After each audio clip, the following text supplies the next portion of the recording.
E hoje a gente tem um convidado que cria galinhas e começou praticamente do zero e hoje, no último ano, teve uma produção de 100 mil dúzias de ovos caipiras.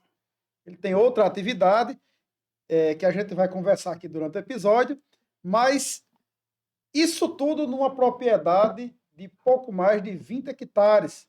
Nós vamos conversar hoje com Rafael, que de tanto empreender, começou a ser conhecido por Rafael do Ovo, Rafael da Palma, né, que são as atividades econômicas que ele desenvolve aqui no município de Acari. Vamos conversar com ele hoje e saber como foi essa história. Ele que é técnico agrícola e que saiu da sua residência na zona rural de Acari, com destino a Bananeiras, na Paraíba, fez o curso de técnico agrícola e na cabeça dele já tinha o projeto de voltar e empreender realmente dentro do agro. Né? Porque a gente sabe que muita gente diz, eu vou estudar para ir embora. O projeto dele foi o inverso, ele disse, eu vou estudar para voltar e não sair mais daqui. E é isso que ele tem feito. Seja bem-vindo, Rafael. Seja bem-vindo, Dodó, nosso colega aí de podcast. Né? Rafael, você estava me dizendo que você sempre morou no sítio, né? Isso, exatamente. Eu sou filho, neto e bisneto de produtor rural. Tem tradição. Sim. E um negócio que está enraizado, está no sangue, né? E aí, pouco mais de 14 anos, eu fui estudar na Paraíba, Colégio Bananeiras, Colégio Agrícola Vidal Negreiros. E a gente tem aquele sentimento do que aprendi lá, sempre buscar tecnologia, desenvolver a propriedade e dar condições de ter uma vida digna no nosso sertão, né? Passado esse período que eu estudei lá, sempre trabalhei com pecuária, né? Gado de leite, gado de corte. Antes de você ir já trabalhava com isso. Já trabalhava com isso. Criava gado para engordando, vaca de leite também, sempre tive. E terminei o curso em 2011, iniciei em 2009, era um curso técnico integrado. E em 2012 retornei, né? Já criava vaca. Prossegui com a atividade e sabendo que pegou a seca grande, né? A gente sabia a dificuldade de volumoso, tudo. Em meio a isso, comecei a trabalhar se a gente quer ter uma atividade sustentável e que dê resultado de fato, a gente tem que trabalhar as premissas. E pecuária de fato tem que trabalhar com volumoso. Em 17 de outubro de 2013, fiz minha primeira área. Pensando no volumoso também, numa ascensão que era, na época estava com a praga cochonilha de carmim, então pensei na palma, para a produção de volumoso e também venda de raquete de semente.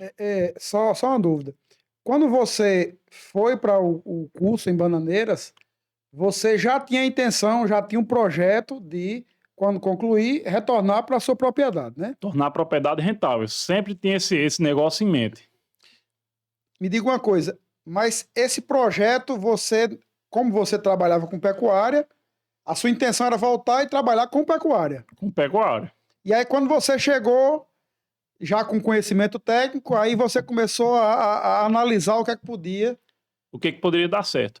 A propriedade era pequena, né? De herança.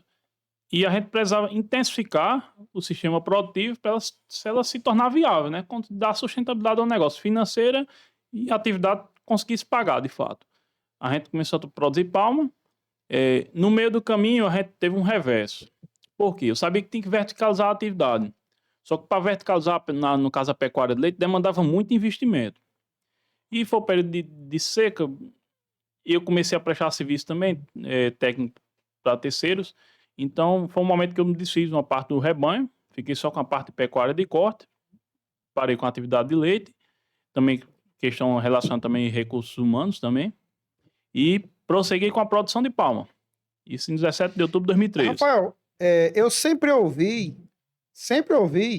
que essa região especificamente, aqui no sertão, não era possível produzir palma. Eu sempre ouvi isso, né? Porque eu via produzindo ali na serra, o pessoal, não, lá embaixo não dá certo. O que precisou ser modificado para que hoje seja produzida a palma, né? E realmente dê certo. A gente vê já várias propriedades, existe até um programa, né? para aumentar o cultivo? O principal gargalo se chama manejo. A gente foi quebrando esses paradigmas com a palma aqui. Primeiramente, o primeiro cultivo que a gente desenvolveu foi irrigado. Com muito pouca água, mas foi irrigado.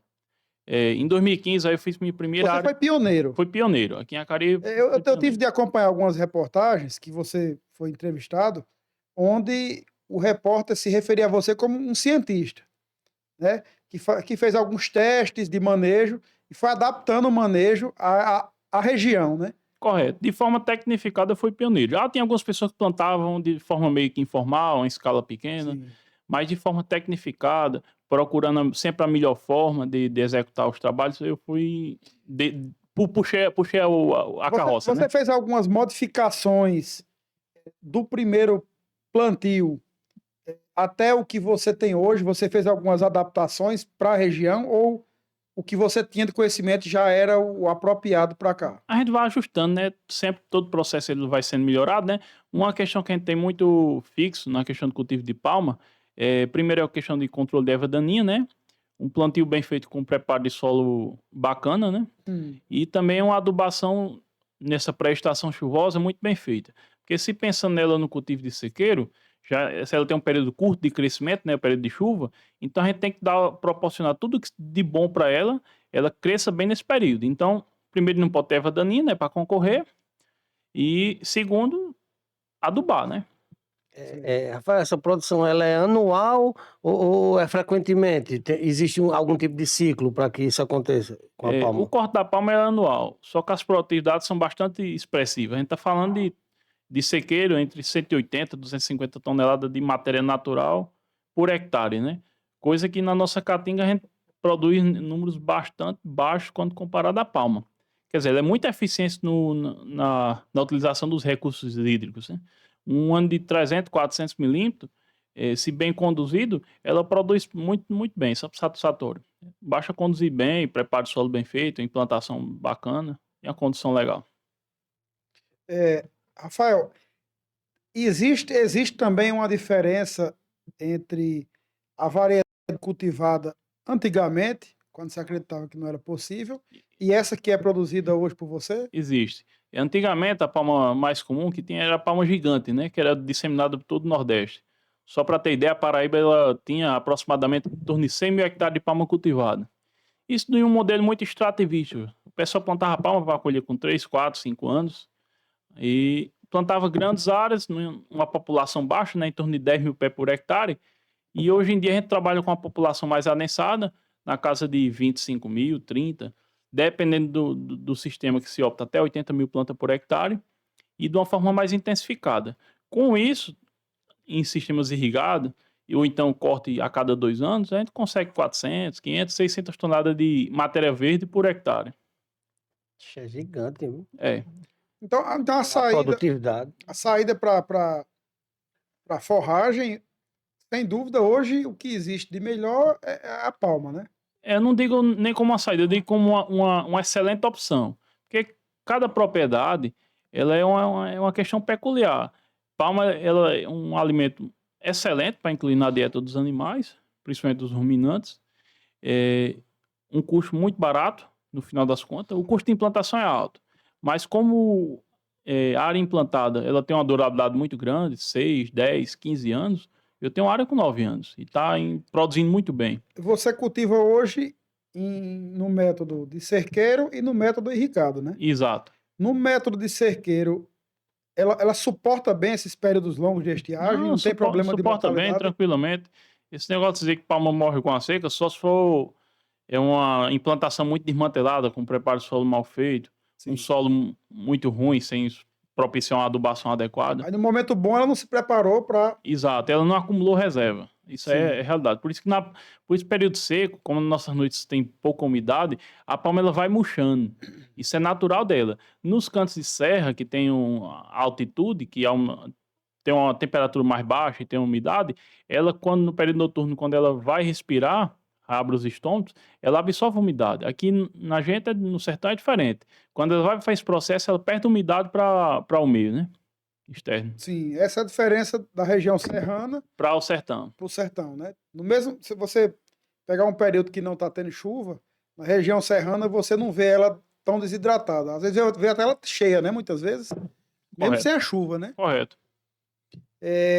Rafael, e aí você trabalhou com a palma exclusivamente com a palma até certo ponto. E aí você começou a atividade do ovo caipira, né? Exato. A atividade do ovo caipira, ela surgiu, nosso primeiro lote de pintinhas alojada, em 14 de fevereiro de 2018, certo? Foi numa quarta-feira de cinzas, pós-carnaval, recebi 200 pintinhas e alojei num anexo de um armazém que eu tinha, né?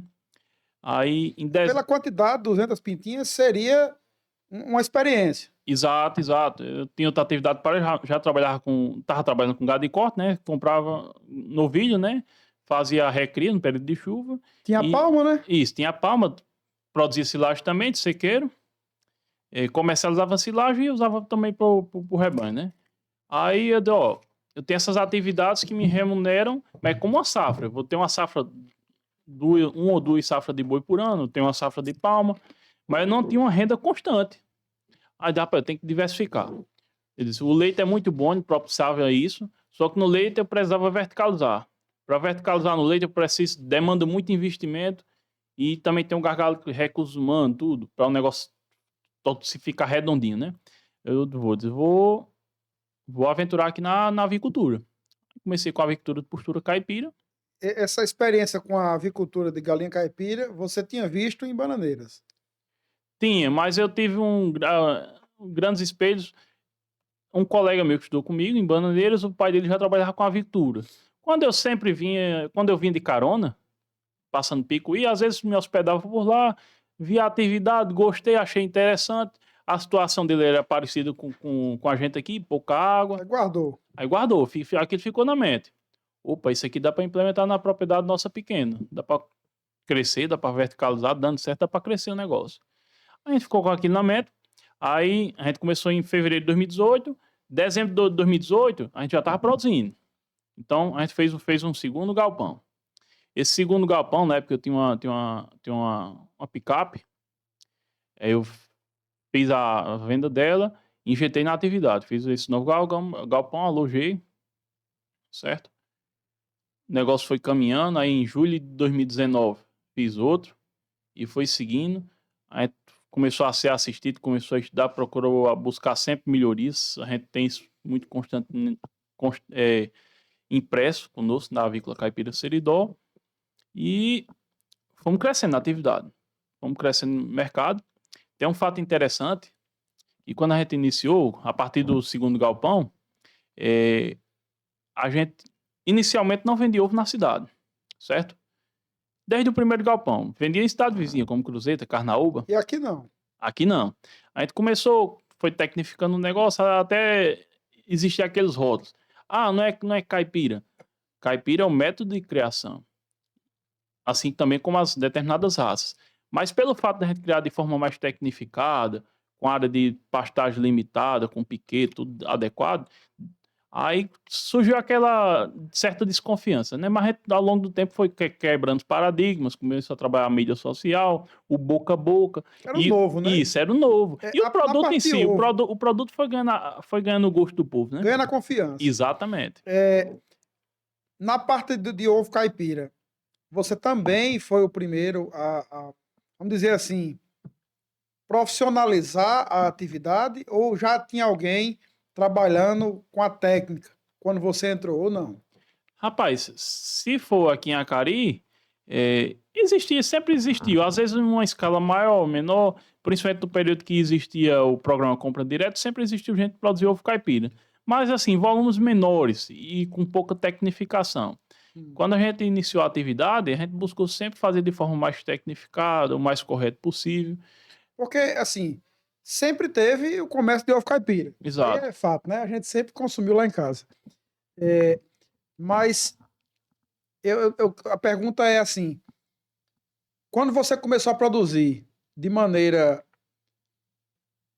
tecnificada, com esse sistema todo dentro dos padrões de alta produtividade, já existia alguém na atividade nesse modelo ou não? Não. ainda não. Existe a venda de caipira tradicional. Então ele foi pioneiro mais uma vez, né? Uhum. Mais uma É vez. isso que eu... Porque assim, o comércio de ovo caipira sempre teve, né? É. O que a novidade... E pelo fato da gente ser pioneiro, muitas vezes a gente é taxada. Nossa, onde é que vai estar toda essa produção? Assim, ovo caipira é nicho de mercado, né? Nem todo mundo, embora seja muito bom, consome, né? Que é um produto de uma produção um pouco mais cara, né? Exato. E é tanto que quando iniciamos a produção, o foco foi buscar parceiros que comprassem toda a produção. E de fato eu fiz isso. Procurei saber quem já comercializava, arrumei um parceiro na Grande Natal e ele comprava praticamente 90% da minha produção, enviava 2 dias para Natal e lá ele fazia a distribuição. Você Fazia já boca a levou boca a todo em boca. bandejadozinho, não? E em fardo cada um com 10 bandejas, certo? Sim. E o que acontece?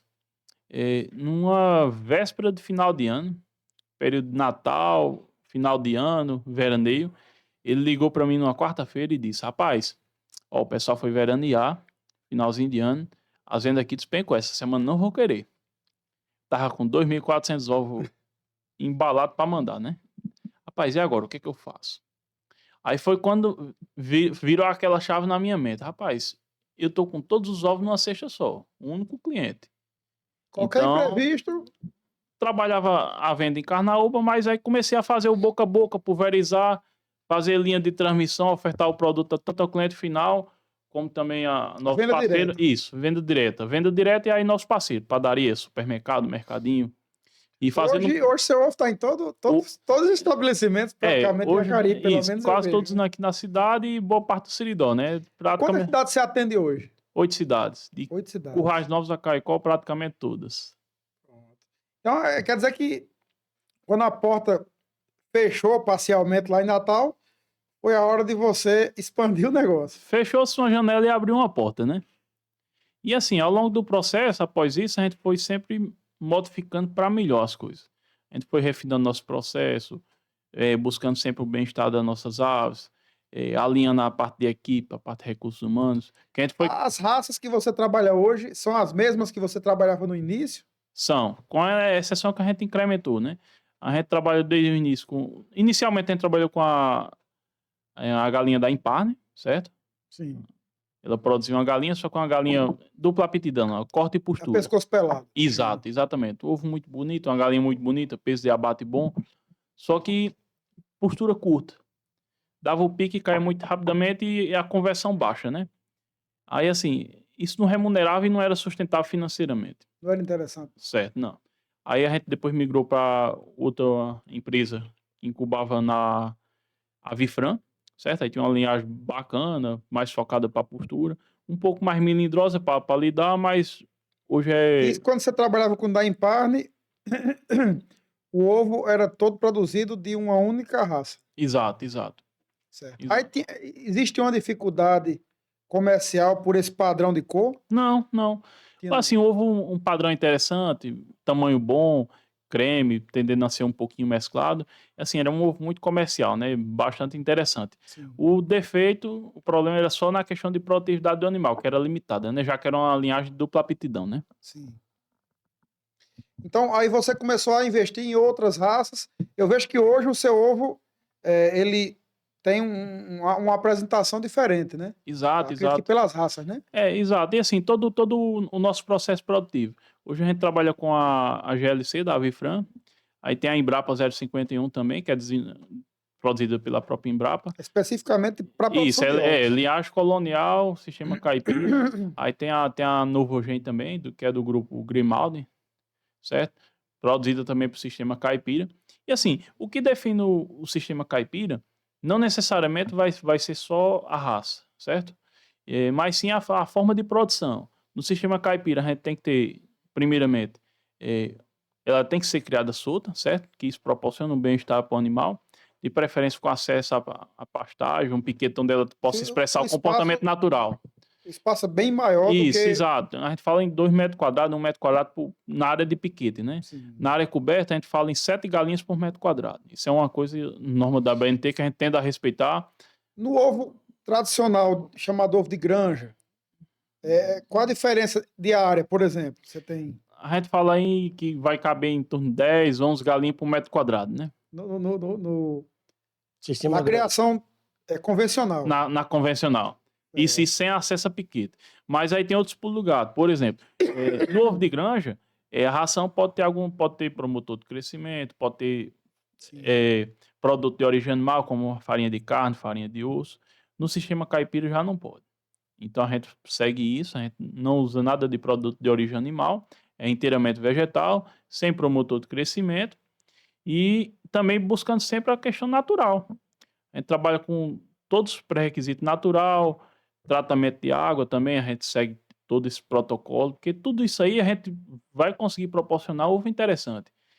Alguns dos nossos piquetes têm um pasto verdinho, isso propicia uma qualidade melhor do ovo, além de também propiciar um bem-estar muito interessante para o animal, já que aquele pasto verde é carotenoide. Carotenoide ajuda a deixar a gema do ovo uma cor mais vibrante, mais intensa, mais consistente. Isso o consumidor aprecia muito bem.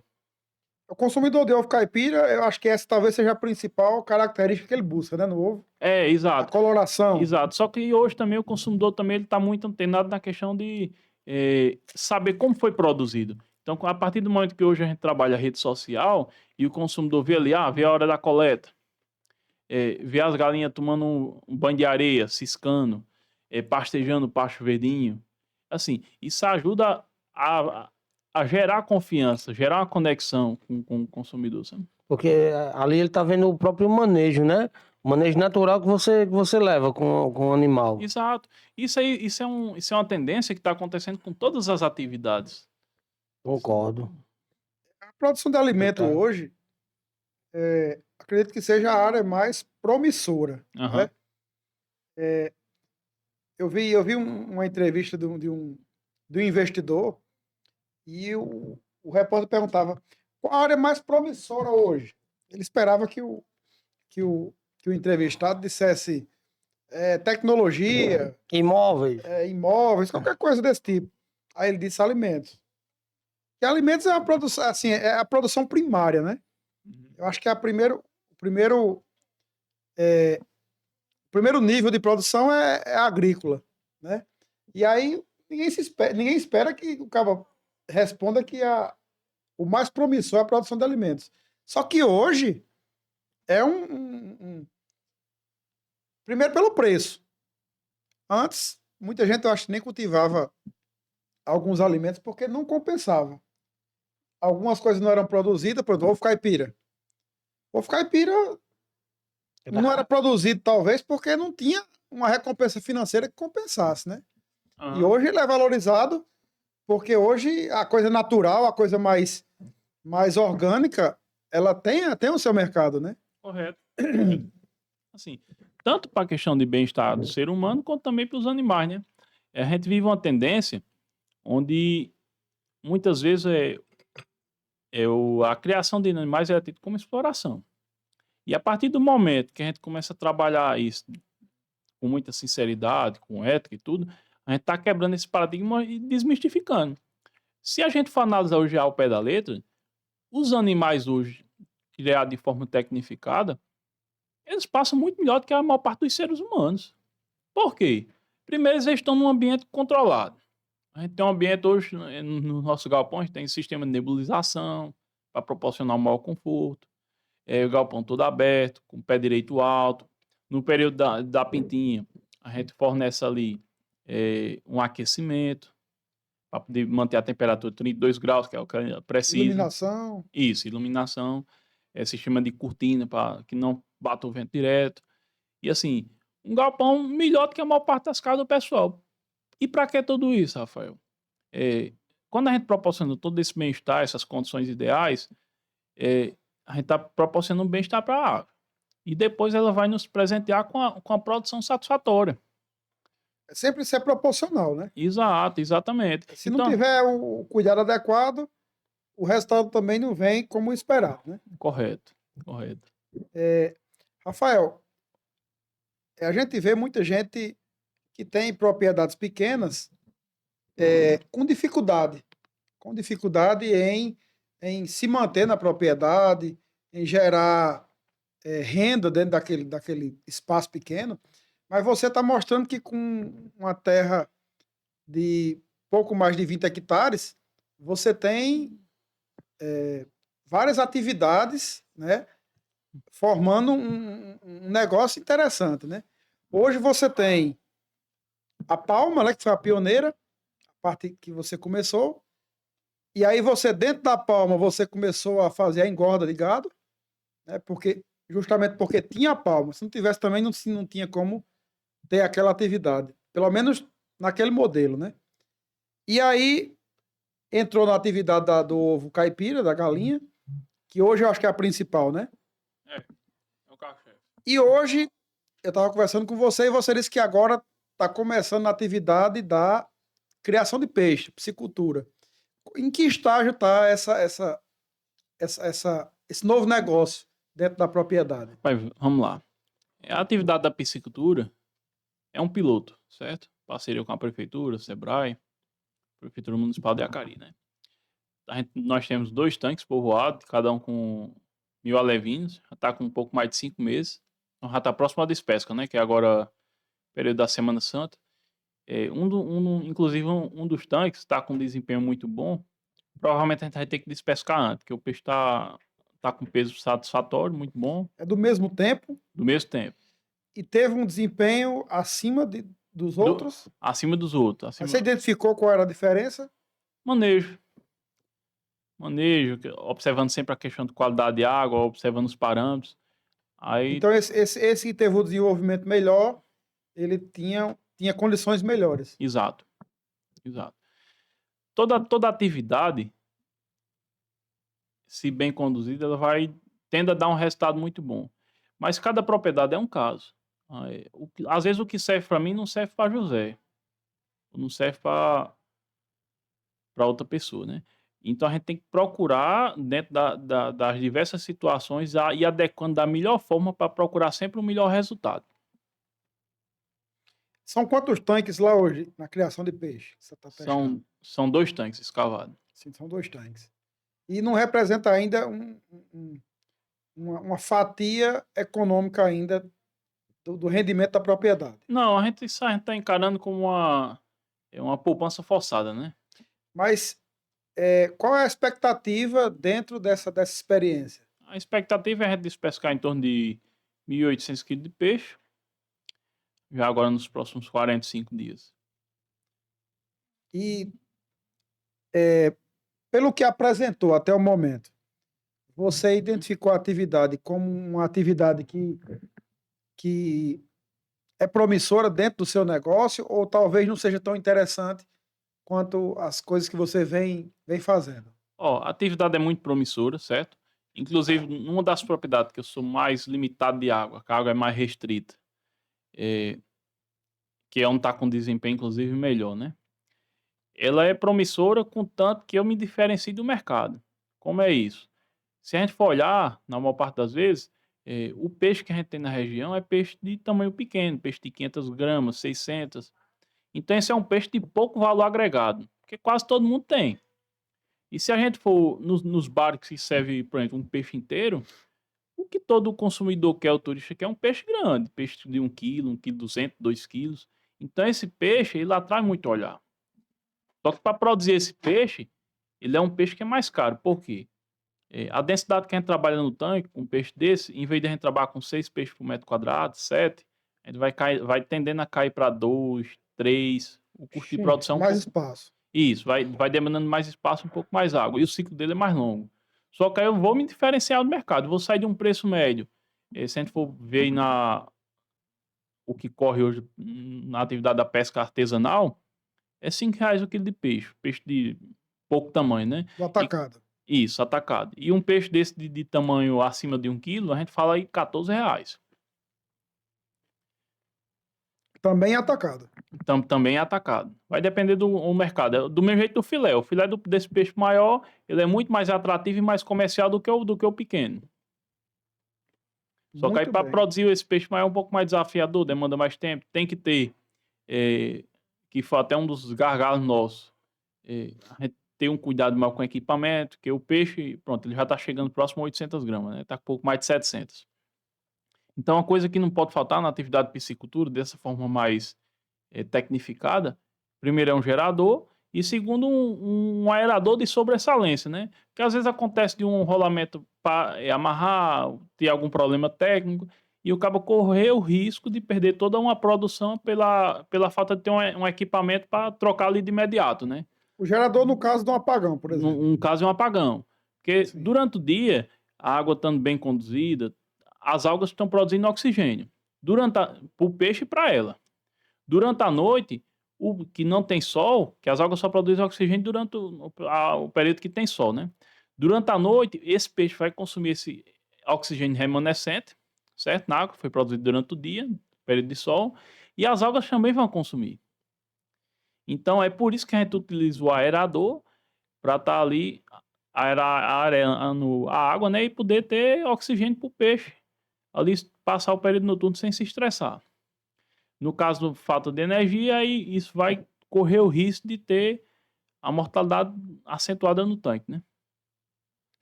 Rafael, quantas pessoas são parceiras, são funcionários hoje dentro do negócio que você desenvolve na propriedade? Rapaz, vamos lá. Nosso negócio é familiar. Toca eu e Venereide, é minha esposa. E são 6 funcionários fixos envolvidos. Carteira... Basicamente na parte do ovo caipira. Isso, na parte do ovo caipira, né? Isso nas 2 propriedades, né, que a gente toca. E tem período sazonal, entre quando está construindo, está com safra de palma, outras atividades paralelas, 4 safristas, né, vamos dizer assim. Sim, é sazonal. A palma se tornou uma poupança. São quantos meses de produção? Olha, a palma é um corte a cada ano, dependendo da área. Às vezes a gente estica 2 anos, só que no ano que não corta, aquela área ela está crescendo. Então ali é feito um investimento que tá tendo um rendimento ali mensal e ela está crescendo. E está sendo acumulado. Tá sendo acumulado, então tem essa vantagem, né? É um silo a céu aberto, a realidade. A palma tem essa vantagem. Num ano de pouca chuva e pouco volumoso, a gente tem a opção de vender ela para alimentação animal, o carrado, ou então utilizar no rebanho, né? Quando a gente está com gado de corte.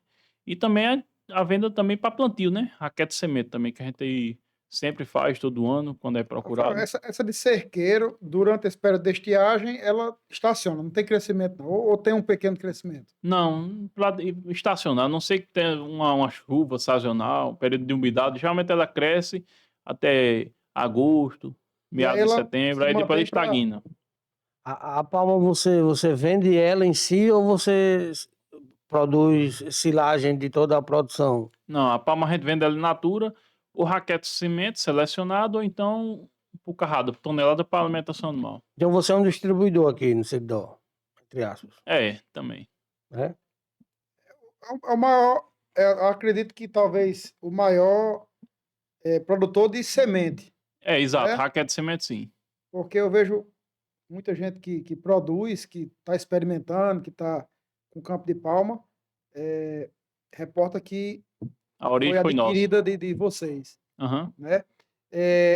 Rafael, essa produção da palma, você parou de ampliar ou ainda amplia depois desses anos? Quantos anos você está na atividade da palma? Rapaz, se a gente considera desde 2013, né? Então já está com 11 anos, né? 11 anos. E até quando você foi aumentando, ou ainda aumenta hoje o campo? Rapaz, aumentei até pouco mais de 3 anos atrás. Então, hoje é conduzir bem as áreas que já tem e manter, né? Mas aí tem uma questão de idade, chega um momento que tem que renovar ou não tem isso? Não, tem sim. A partir do momento que a gente começa a identificar o declínio da produtividade. Só que a gente tem manejos ao longo disso. Começou, por exemplo, quanto mais a gente corta a palma, mais ela tende a brotar. Só que o tronco, a parte mãe, né, a raquete foi plantada inicialmente, vai ficando mais lenhosa, mais escurecida. Quando chega nesse momento, a gente começa a deixar algumas filhas, que é uma segunda leva de raquete, né, que vai ser uma área de brotação maior, uma área de reserva maior, fotossíntese, e ela começa a brotar a partir dali. Quando chegar um momento que aquelas filhas começaram a ficar lenhosa também, assim como a mãe, a gente já pensa em deixar as netas. Hoje, tem área com 9 anos, a gente tá deixando a filha agora, certo? Em que já não tá Então tem uma tem uma longevidade muito longevidade boa, muito, né? muito grande. E assim, quando chega nesse momento, se tiver uma seca ferrenha, o caba sabe que se o campo tiver todo cortado, o caba sabe, opa, eu tenho uma reserva estratégica ali. É aquela parte do tronco que tinha mãe, filha e neta. Se o cancão apertar, o caba chega e corta. Sei. Pode E, cortar reto com o chão e a palma vai rebrotar. e Sim. uma curiosidade, essa palma que já está lenhosa, essa antigona, ela tende a suportar uma seca maior, um período maior, ou não? Tende sim. Ela vai ter uma reserva maior. Então, com isso, ela vai, uma seca, ela tende a superar melhor, né? Ok. E a questão da galinha caipira, que hoje, como você mencionou, é a sua principal atividade. É a que tem os funcionários fixos, né? Isso. Durante o ano inteiro. Essa atividade está ainda em ampliação? Tá. A gente tem um plano de ampliação, tem um planejamento até o ano que vem, né? Inclusive, agora a gente tá fazendo o 7º galpão. Ampliou um recentemente, agora há pouco mais de 60 dias. E tem um planejamento de ampliar outra agora até setembro desse ano, né? A gente tem demanda represada e como a gente sempre procurou melhorar nosso processo, eh, mudou o layout de produto, aumentou o portfólio de produto, a gente conseguiu galgar bastante clientes. A parceria que a gente inicia, está praticamente 6 anos de atividade, né? Foi agora dia 14 desse mês, né? Fevereiro. É porque não só a produção tem que ter esse zelo, né, esses cuidados, mas a parte comercial ela tem que caminhar junto, que é para dar conta, né, de escoar o que está sendo produzido, né? Exato. Hoje, se você aumentar a sua produção, até que percentual você acredita que o seu negócio absorve? Olha, hoje a gente tem uma taxa de crescimento média em torno de 30% ao ano. Teve ano da gente dobrar, né? Crescer 100%, mas no volume que a gente está hoje, a gente está crescendo cerca de 30% ao ano, né? E absorve A Absolva, tranquilamente, a gente geralmente sempre tem demanda represada de 30% de produção. todo o tempo. Correto. Isso é o negócio é esse, Todó, né? Enquanto o pessoal está brigando para vender seus produtos, né, muitas vezes, a gente está vendo um negócio que dá muito trabalho. Acredito que não seja um negócio tão simples, mas É, que tem, né?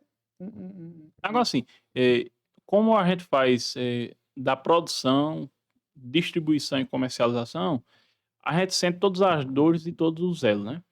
E a partir do momento que a gente entendeu isso, a gente soube agir de forma muito incisiva nas dores, né? Por exemplo, quando a gente faz distribuição, que a gente faz reposição, faz mídia, a gente faz o boca a boca com o cliente, eh, tem uma avaria, chega, troca, escuta uma dor do cliente, a gente vai corrigindo as falhas, vai adequando, vai melhorando, e com isso a gente procura ter sucesso, né, na atividade, né? Ok. A partir de que tamanho de propriedade você identifica aquela propriedade com potencial para produzir, por exemplo, ovo caipira? Rapaz, olha, a propriedade pode ser um terreno de uma casa, o cara pode começar produzindo hortaliça, ou então uma fruta exótica e tudo. Toda atividade, não importa o tamanho, ela pode ser rentável. Acaba só para imaginar, questão de codorna acaba pode criar em espaço muito pequeno. Qual é o gargalo? Questão de biossegurança. Acaba tem que respeitar o limite mínimo de outra criação de ave, tudo para efeito de registro, né? E também para efeito de acaba trabalhar de forma legalizada. Porque eu costumo dizer que é o seguinte, eh, fiscalização às vezes o cabo engana. Mas os problemas que vão aparecer depois, o cabo não consegue driblar. Então a melhor forma é o cabo procurar trabalhar de forma correta, né? Porque a falta de enquadramento nos padrões, ele gera também uma mortalidade, se for depender se for uma cultura de animais, vai gerar mortalidade, né? E se Correto. for de vegetais, a parte vegetal, a parte de agricultura, vai gerar uma falta de produtividade, né? também mortalidade, né, daquelas plantas, né? Exato. Não adianta não, né? Muitas vezes isso vai ser por questão de É, a negligência, pessoa né? quer baratear, mas isso aí não é baratear, não. Isso aí é perder, né? Correto, correto. O que que a gente faz hoje? Pra questão da avicultura, eh, a gente tem a questão de isolamento da propriedade, para a questão de acesso. Chegou, tem a ponto de desinfecção do veículo com solução desinfetante. O carro que chega lá tem que ser. Chega lá, faz isso, né? Os galpões têm uma área isolada, com área de piquete protegido. Todos os galpões com proteção Se eu chegar lá para visitar um galpão dos seus lá, eu tenho que passar por todo esse processo. Tem que passar por todo esse processo. Trocar de roupa. Aí tem o calçado específico da granja. Cada galpão tem uma parte pé de luva que a gente bota cal, tudo, para não. Eu vi isso aí numa pocilga lá no Mato Grosso. Pra gente poder entrar, era esse tipo de coisa, sabe? Teria que calçar um calçado específico, São, uma roupa específica. são protocolos de biossegurança para que no final das contas a gente proporcione um ovo de qualidade, né? Ou um ovo ou um produto de origem animal, seja ele qual for. Outro cuidado que a gente tem muito firme também, né? Questão de qualidade de água, tratamento, a gente faz isso muito bem. Porque assim, a gente quebra hoje alguns paradigmas, a gente sabe que a água de consumo animal, ela tem que ser tão boa quanto a nossa. Só que muitas vezes, na maior parte de alguns empreendimentos, a gente termina se negligenciando isso. Então a gente tem uma atenção muito grande em cima disso. E além, como todos os processos produtivos, né? Buscando sempre uma higiene, uma atenção bacana ao produto para garantir aquela qualidade durante o prazo e validade que a gente estipula, né? A sua produção hoje mensal é de quantas dúzias? Porque, como você estava me falando, a linguagem de ovo não é em unidade, né? É em dúzia, né? É em dúzia. A gente fala, ano 2023 a gente produziu cerca de 100 mil dúzias, né? Quando dividir isso aí por 12 meses, aí vai dar em torno de 8, Próximo a 9, né? próximo a 9. E quantas galinhas são necessárias para produzir esse volume? Rapaz, a porcentagem de produção nossa varia conforme o volume da recria. Hoje a gente está com 4.200 aves em produção, aproximadamente. Tem na recria pouco mais de 1.100 e daqui a 45 dias a gente recebe pouco mais de 1.400 pintinhas para alojamento, né? A gente tem 4 alojamentos no decorrer do ano. Para que isso? A gente sempre vai ter galinha jovem, galinha mediana, galinha madura e galinha saindo. Todo mês tem galinha saindo? Não. Não, a cada 3 meses tem galinha entrando e tem galinha saindo. Por Seu que ciclo isso? é trimestral. Isso, exato. Num ciclo de 90 semanas, que é a idade produtiva média das aves, a gente tem hoje, está inteirando 7 galpões, e com isso a gente sempre vai ter um ovo, vai ter galinha entrando, galinha saindo, a gente procura ter uma produção constante. Com isso a gente não frustra o consumidor final e consegue alinhar a nossa produção para não ter muita oscilação de produção. Mas depois desse período de 90 semanas, essas galinhas ainda têm uma boa produtividade para uma criação doméstica. Muitas das vezes sim, é o que a gente faz. Alguns a gente vende para o pessoal fazer recria em casa, né?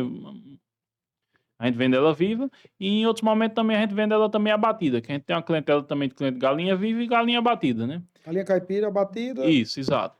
É o segundo produto dentro da atividade, né? Porque o Os principal seus é o... clientes de ovo já são os seus clientes de ovo, de mercadinho, padaria e tal, eles também são clientes da galinha abatida. Sim. Boa parte sim. Sim. Você tem um departamento lá de abate, Essa parte a gente terceiriza.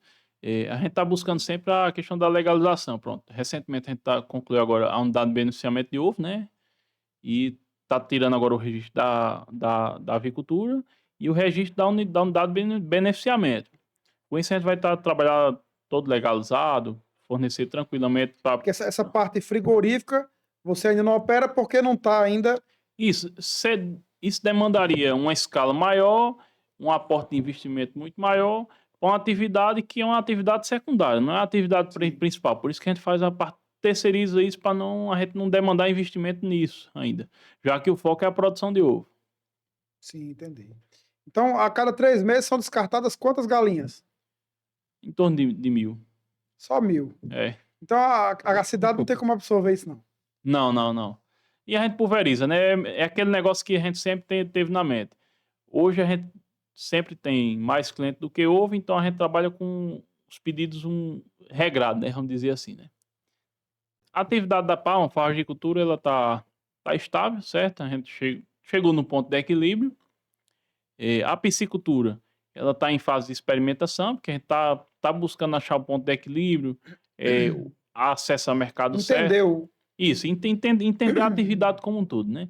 E buscar os mercados certos quando a gente consiga agregar mais valor, né? A gente sempre procura fazer de forma que agregue mais valor. E a atividade de avicultura, cultura caipira, a gente está em plena expansão, né? Buscando isso com muita responsabilidade, com respeito ao consumidor, mantendo e melhorando nosso padrão, nossa qualidade de produto. Ok. Na piscicultura, vou fazer outra pergunta, que ele já foi pioneiro em duas, né? Na piscicultura, aqui já existia alguém que fazia? Olha, vamos lá, piscicultura. Por volta de 2007, 2018, existiu um filho de Hammurabi, ainda Serrota, ele era engenheiro de pesca, faleceu alguns anos após isso. Ele iniciou, certo? Fez a parte de estrutura de açudar, fez tanque escavado. Aí só que veio seca, água limitada, deu uma parada, né? Questão de piscicultura em tanque escavado, em Garralheiras existia um projeto ali próximo a Bulhões. Saindo um pouquinho de Bulhões dá pra perceber, uns tanques escavados tem lá. E lá na Carnaubinha, acredito eu que tem uns 3 ou 4 tanques escavados, um volume até bom também já teve. Agora eu não sei em que ano foi que foi feito isso, né? Então assim, tentativas existiram lá atrás. Muitas vezes talvez não tenha tido êxito pela falta de ter persistência, procurar uma boa assessoria técnica, isso é muito importante, independente da atividade, a gente está muito bem assessorado. Eu costumo dizer que independente do segmento, 4 coisas a gente tem que ter para ter sucesso, né? Primeiramente, a gente trabalha de forma muito correta, né? Formar uma equipe muito boa, pessoas que estejam ao nosso redor, no qual a gente possa confiar, formar lideranças, né? E depois a parte jurídica e contábil muito boa, né? Para a atividade prosperar, né? Toda atividade tem seus altos e baixos, então a gente tem que estar bem assessorado em todos eles, seja na parte técnica, parte jurídica, contábil, pra não ter surpresas, né? Muitas vezes uma atividade vai muito bem, mas a gente esquece de algum desses elos, aí depois aparece algum empecilho, porque a pessoa não trabalhou de forma legalizada, ou então esquecer alguma questão contábil, tributária, e às vezes causa um certo insucesso, né? Rafael, eu vejo muita gente da zona rural vem num movimento há muitos anos, né, esvaziando a zona rural e superlotando as cidades. Muita gente que a gente conheceu, que a família sempre morou na zona rural, muitas hoje moram todos já na zona urbana. E uns trabalham em uma atividade, outros em outra. E a justificativa é que não é viável porque não chove. Não é viável porque não chove. E aí a gente vê contrastando com isso aí o seu empreendimento. É um contraste. Né? É um dizendo que não dá certo porque não chove, às vezes até a propriedade era grande, 100, 200 hectares, 300, e você não de 20 e poucos hectares já teve que comprar mais uma propriedade para ampliar o seu negócio. Então, esse contraste você atribui principalmente a quê? Porque é atribuído pelo geral a falta de chuva. E por outros, a falta de dinheiro. Na sua propriedade nem tinha chuva, e pelo que eu sei, quando você chegou também não tinha dinheiro. Uhum. Então, cai por terra esses argumentos. Rapaz, eu costumo fazer um comparativo que é o seguinte, uma analogia muito interessante. Se a gente rodar o Vale do São Francisco, a gente vai ver ali próximo a Petrolina, Juazeiro, tem uma série de projetos de irrigação como o Nilo Coelho, uma vasta área irrigada. Se a gente olhar aqui o estado do Rio Grande do Norte, a gente vai ter ali o projeto do Diba, no Baixo Sul, e saindo dessas áreas, na mesma área de rio, uma área imaginando um canal de irrigação, vai existir regiões subdesenvolvidas com miséria. A prova disso é boa parte da margem do Rio São Francisco. Por que que no projeto Nilo Coelho existe desenvolvimento, existe emprego, o negócio está se desenvolvendo, está caminhando, produção de fruta, produção de alimento, E em outras áreas, na mesma margem do rio, não existe. A questão é cultural, a questão tá muitas vezes na cabeça do povo, a limitação. No que diz respeito à chuva, muitas vezes o que chove aqui em mim pode chover num vizinho e eu ter sucesso e ele não. O que vai determinar é eu buscar aproveitar ao máximo os recursos que eu tenho, eh, da melhor forma, e usando de forma racional. Um grande exemplo de região seca e que tem um bom desenvolvimento, o Israel, a própria Arábia Saudita, que tem um aporte muito grande de recursos para desenvolver, e em diversas atividades, seja produção de frutas, produção de pecuária, principalmente de leite. E assim, esse pessoal tá com os de tecnologia, com os das ferramentas certas, estão lá prosperando. E por que que a gente aqui não prospera? Porque, comparado a Israel, a gente é um oásis, né? Aham. Uma vasta região de deserto. A questão hídrica lá é um problema muito maior do que aqui. Eu não sei se ainda é, mas já foi o maior produtor mundial de hortaliças. É até tipo uma ironia. Uma região desértica, pouquíssima água, né, que já ocupou, não sei se ainda ocupa, a maior produção de hortaliças, né? Então, é uma prova de que não depende especificamente da quantidade de água nem da quantidade de dinheiro, né? É. Na maioria das vezes a gente utiliza nossos recursos muito mal. Só que é o seguinte, o mundo, mesmo a gente utilizando mal, o mundo todo ele vê o Brasil com um certo receio. Por quê? Se a gente utiliza mal e produz o que produz, com esse volume, a gente sabe que a gente está num país tropical. Algumas áreas, centro-oeste, sudeste, os cabas conseguem tirar 2 safras, 3 safras. Ou então a região mais litorânea, agreste, aí isso é muito comum. E nessa região mais semiárida, muitas vezes com auxílio de irrigação, a gente produz o ano todo. Onde muitas das vezes no hemisfério norte, isso na Europa, Estados Unidos, os cabas não conseguem isso. E a gente reclama da seca, mas pelo fato de a gente estar num país tropical, isso é muito melhor do que quem está lá no hemisfério norte com Com gelo. neve, com gelo. É, Porque ele passa boa parte do ano ali com gelo, com neve, a terra onde coberta, nada né? cresce. Os animais têm que estar estabulados. Você imagina que você pega ali o pessoal na Rússia, por exemplo, os Estados Unidos, chegou o período do inverno agora, Dakota do Norte, um exemplo, Carolina do Norte, 70 graus negativo. Você imagina o cara criar frango e ter que aquecer para puxar essa temperatura para 30 graus No gás ou positivo. na eletricidade, né? Isso é muito caro. Então, por isso que a gente hoje é o maior exportador de frango do mundo. Se falando em proteína, em frango, carne, ovo, a gente está muito lá na frente. Ovo a gente tem uma participação muito pequena no mercado, né? Por enquanto, né? Mas, pelo fato de a gente estar num país tropical, isso é uma vantagem muito grande. Outra questão que é ao nosso favor, a gente tem poucos desastres naturais aqui. A gente não tem tornado, a gente não tem problema, praticamente nada aqui de É terremoto. mínimo, né? É mínimo, é irrisório, né? Não tem Isso. problema de terremoto, vulcão. Então, assim, tudo isso é coisa que soma a nosso favor. E muitas vezes a gente reclama muito, sabe? Reclama, esquece de fazer o dever de casa e esquece de ver as nossas potencialidades para a gente vender bem nossos produtos, né? Rafael, a gente sabe que muitas das propriedades aqui da região, a única disponibilidade de água que é água de poço, né? E na nossa região, especificamente, a água de poço tem a questão da salinidade, né? Na cultura da palma, por exemplo, essa salinidade dos poços, ela continua sendo um problema? Ou a cultura da palma, ela lida bem com essa salinidade?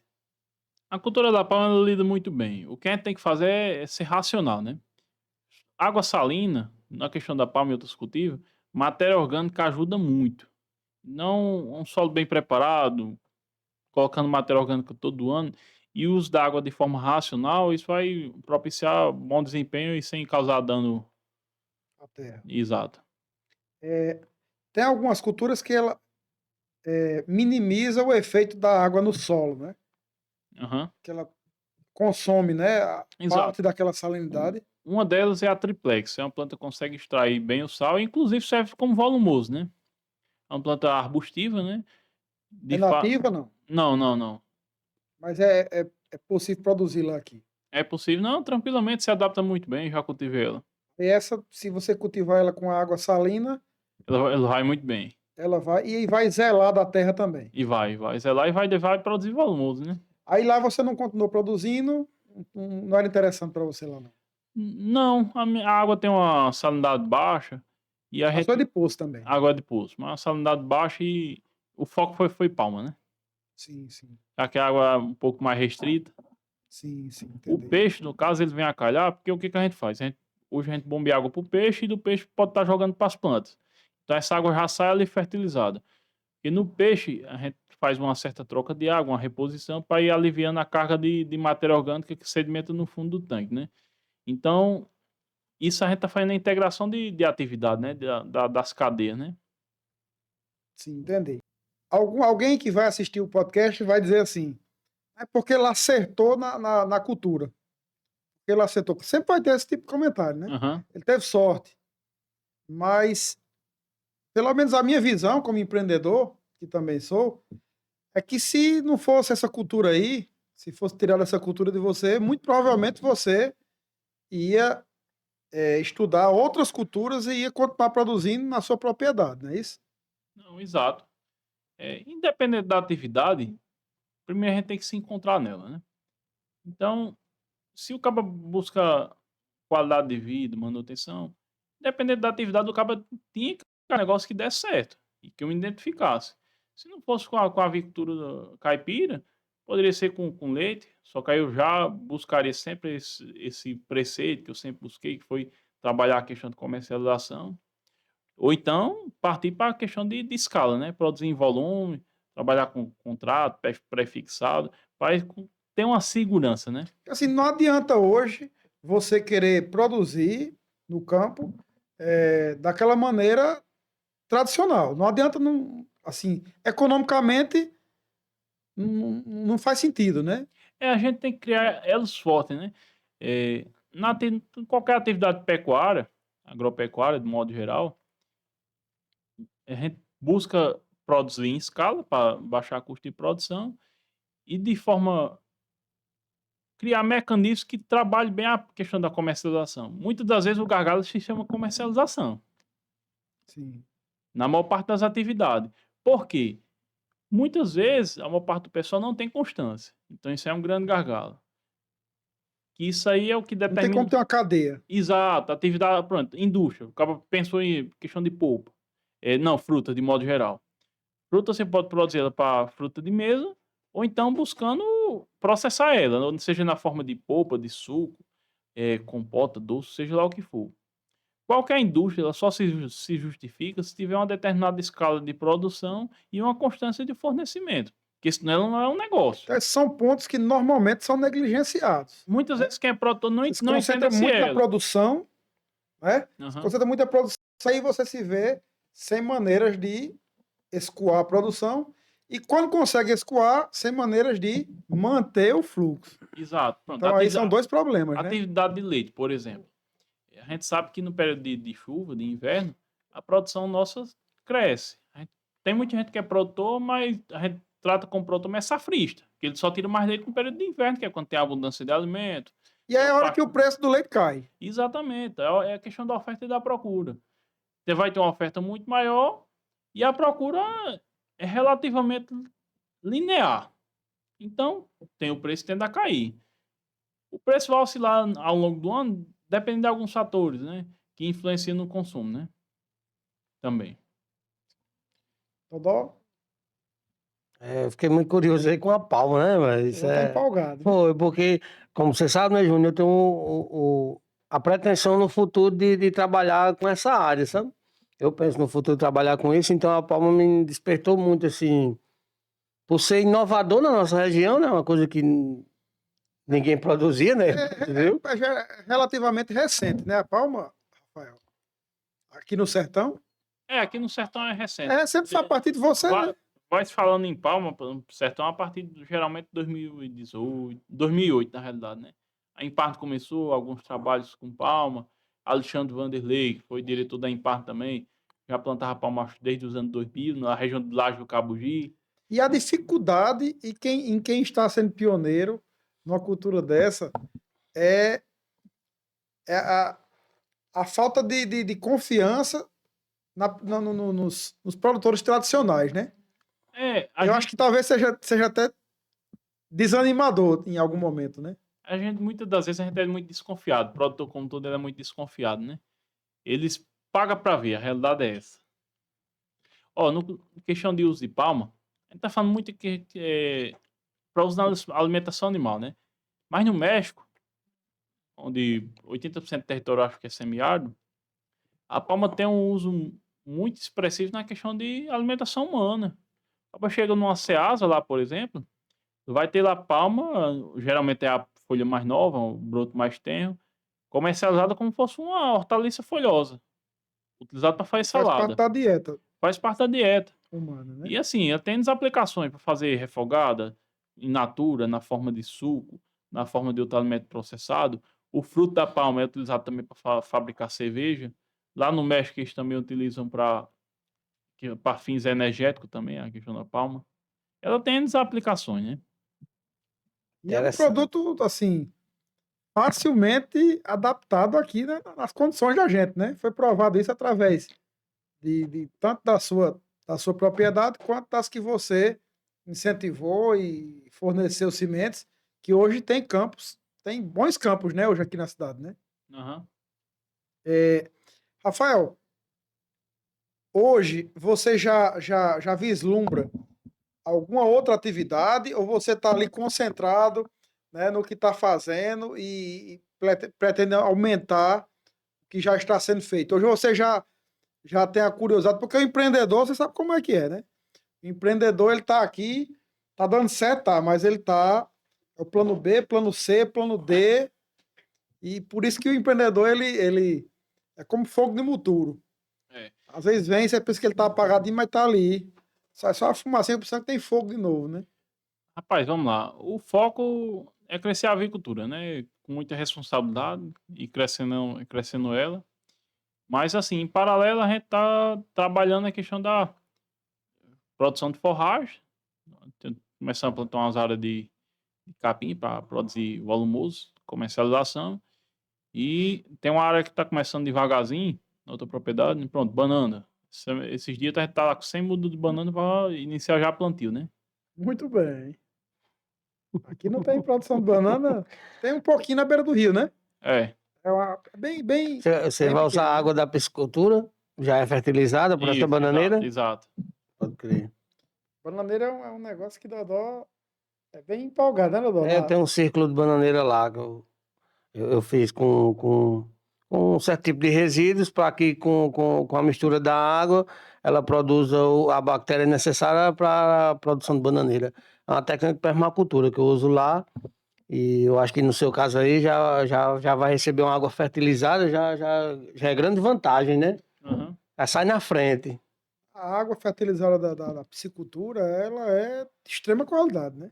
aham. A gente vê algumas produções em cadeia, como como é aquela produção que é naquelas calhas? É hidroponia. Hidroponia. Hidroponia. A gente vê a aquaponia, né? Tem a Isso, isso, Que isso. aquaponia, isso. que é integrado. Aham, Porque a hidroponia, ela exige uma adubação química, mas quando ela se transforma no aquaponia, pronto, ela já dispensa e o resultado, pelo que eu tenho acompanhado, é melhor do que o feito com a adubação química. É aham. incrível. Né? Sim. Rafael, eu queria que você mandasse uma mensagem aí para aquele pessoal que, que está numa propriedade rural, que tem a disponibilidade daquela propriedade e que não consegue identificar ali um potencial, que está desanimado, que sonha ir para a cidade, né? E às vezes está desperdiçando talvez o melhor caminho a seguir. Fale com esse público aí que se parece muito com o Rafael antes de ir para Bananeiras fazer aquele curso. Rapaz, vamos lá. Primeiro, independente da atividade, o cara tem que ser persistente, né? Mas tem que procurar aprender com os tombos, tudo. E segundo, o cara tá sempre se atualizando. O mercado muda, as coisas vão se modernizando, os hábitos de consumo vão mudando, vão ficando mais sofisticados. E a partir do momento que a gente está se atualizando, buscando sempre melhorias, a gente começa a ir se adequando e não só pensar, meu pai fazia assim, meu avô fazia assim. Então o cara começa a se moldar. A gente está no mundo globalizado. Então o que acontece às vezes lá no Oriente Médio vai influenciar aqui. Então se a gente quer buscar uma melhoria, o cara tem que estar ligado em tudo. Tudo vai influenciar seja lá qual atividade for. Então, Rafael, resumindo, hoje, pelo menos na parte de manejo, talvez seja um raríssimo caso onde o seu avô e o seu pai não sejam o seu melhor conselheiro na questão de manejo. Porque hoje tem a tecnologia, Uhum. né?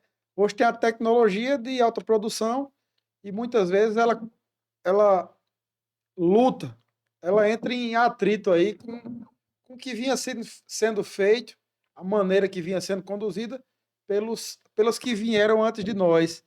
Então, nesse caso, talvez o pai, o avô, não seja o maior consultor dentro do manejo das novas maneiras de fazer, né? Correto. Rapaz, pode não ter sido consultor, mas foram grandes inspirações, né?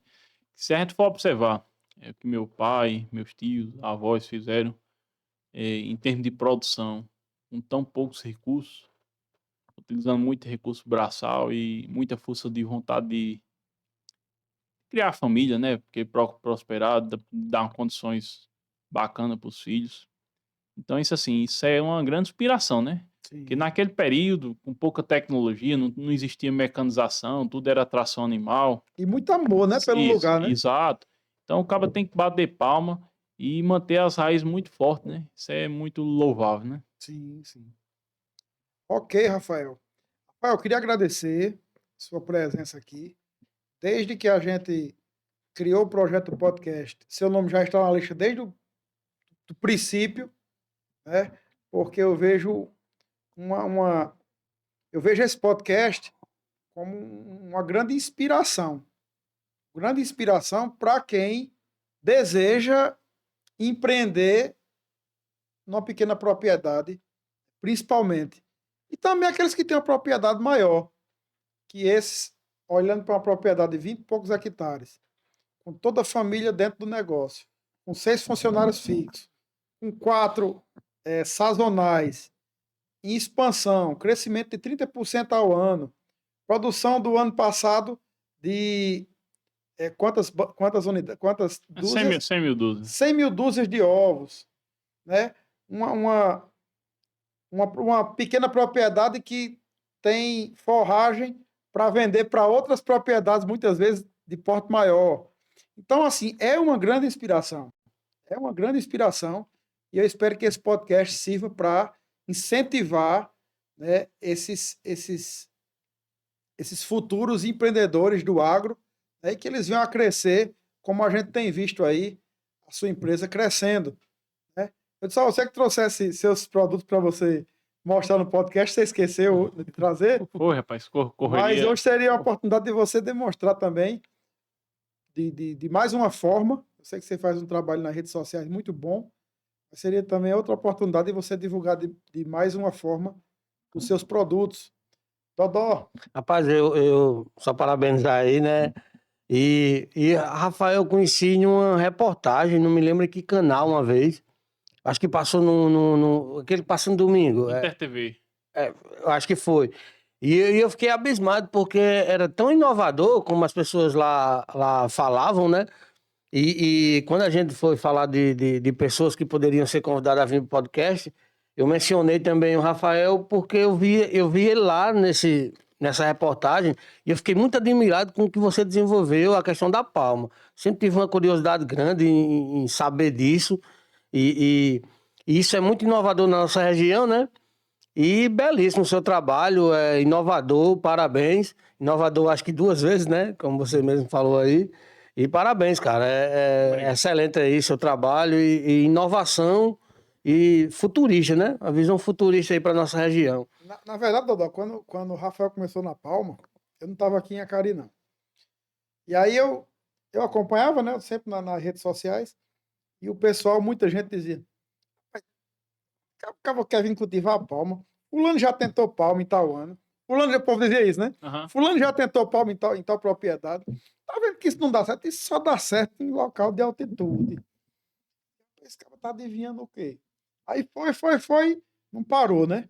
Então, assim, foi uma variedade diferente, como você Aham. explicou no começo do nosso podcast, uma variedade diferente, um adensamento diferente, foi feito de maneiras diferentes, em cerqueiro, em irrigação, né? Então, assim, podia ter uma parte disso aí dado errado, né?